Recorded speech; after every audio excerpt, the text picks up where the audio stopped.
Ancestral witch powers. Methods of transmission. I have a question about free will. There are hereditary healers and others like them. What if someone is born into a religious family and goes to church, but also inherits a power through their bloodline that isn't exactly aligned with the church? How tactfully you put it, a power that isn't exactly aligned with the church. Well, as a rule, such power is passed down through the bloodline, because power aligned with the church is hard to come by. When a person leaves the Christian egregore, they usually lose everything it once granted them. And in their next life, they may be born without any power or knowledge of such things. So, a power not aligned with the church is generally referred to as a demonic force. Well, let's not call it demonic. Let's just say it's a different kind of power. So, in that case, does a person experience some kind of inner conflict that tears them apart? Or what happens? Well, look, there's such a thing as ancestral demons. At some point, perhaps long before the arrival of Christianity, one of their ancestors made contact with precisely that kind of force, usually in a moment of intense emotional excitement, deep sorrow, or overwhelming joy. This ancestor was a sorcerer, meaning he had direct contact with a particular force. According to this contact, or rather the agreement made between the sorcerer and the force, the sorcerer was obliged to ensure the force's continued presence on the earthly plane. And how can this be done? There are only a few simple ways to achieve it. This power could be passed down through the bloodline, a successor could be appointed to inherit it, or a sufficient number of independent altars could be established, provided, of course, that a successor is chosen to perform the required rites and rituals. Essentially, that's all it would take. In fact, all three ways come down to one thing: there must be a material bearer, because we live in a material world. A material bearer is a necessary condition. Certain forces are not divine, which means there's no established worshipped cult behind them, and they do not have the right to possess temples and altars. Just as there was once a god named Yahweh, whom I'm sure you've all heard of. He was originally nothing more than a desert demon and a minor god. By law, he had no right to possess land or to have his own altar.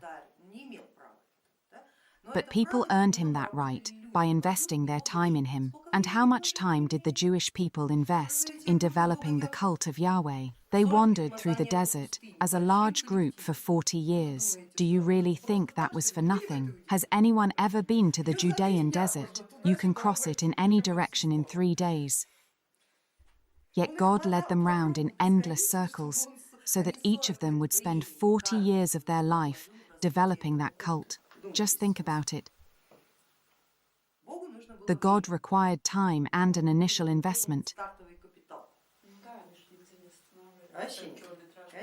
People even had to carry their altar with them because their God didn't have the right to a permanent one.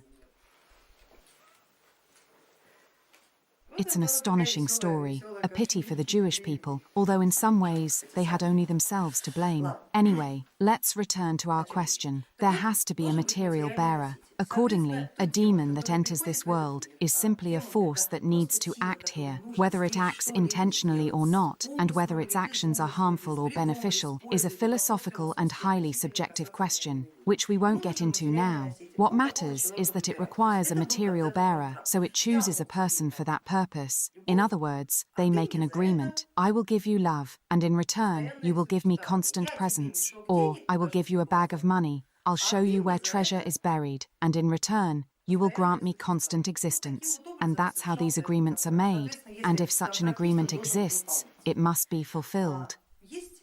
There are demons, ancestral demons, that can only be passed down through the bloodline. They don't ask permission, they're simply passed to the descendants according to a specific algorithm. This informational structure, which people call demons, is essentially nothing more than information, a connection to another world. It might be passed to the seventh son of a seventh son, for example, or to the third daughter in a family. There's always a particular algorithm, and it always works. Always.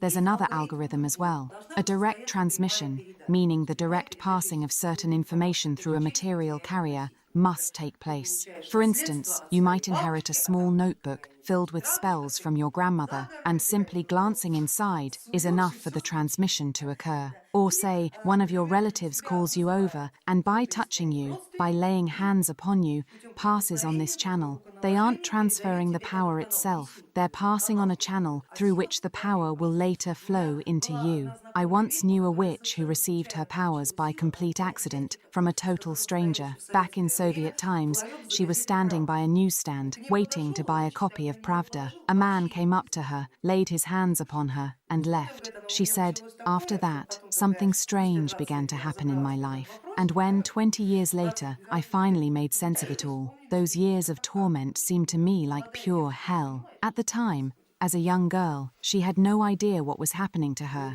As a result, she was admitted to a mental health hospital every year, unable to comprehend the situation. This continued until she met someone who could explain everything to her, and under hypnosis, she recalled the exact moment when the power had been transferred to her. Naturally, her life then took a completely different turn. But situations like that are extremely rare. Normally, power is passed down through bloodlines. When it happens like this, as in the case of the girl by the newspaper stand I told you about, it's actually against the law, and a person has every right not to accept that power. They have every reason to do so, if she knows about what's happening. Yes, if she knows about it, but she didn't. She was simply frightened and withdrew even further into herself. It was a real Gordian knot, which she tightened more and more with each passing day. Well, that was the experience she had.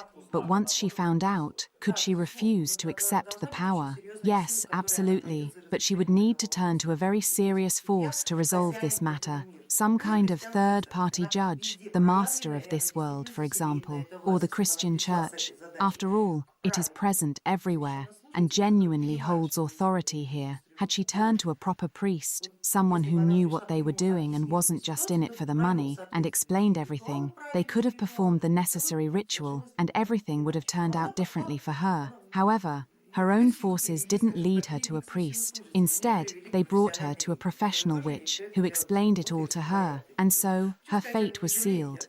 I should mention, though, that she doesn't regret a single minute of it. Even those 20 years, she says, she now remembers with humor and a smile. It was a valuable experience, and it makes for a good story to tell the grandchildren. Nevertheless, according to the algorithm, such power is usually passed down through the bloodline. That's the proper way, and it doesn't break the law, which is why these talents are almost always inherited by blood. By blood, do you mean through genes? Yes, through genes. And this transmission always follows a certain algorithm. The witch's power appears in every generation, or every other generation, and it's passed down either through the female line or the male line. It might belong to every third child, or to the seventh child. Every family has its own algorithm, and it's unbreakable. And once it's passed on, you can't get rid of it. No, you can't.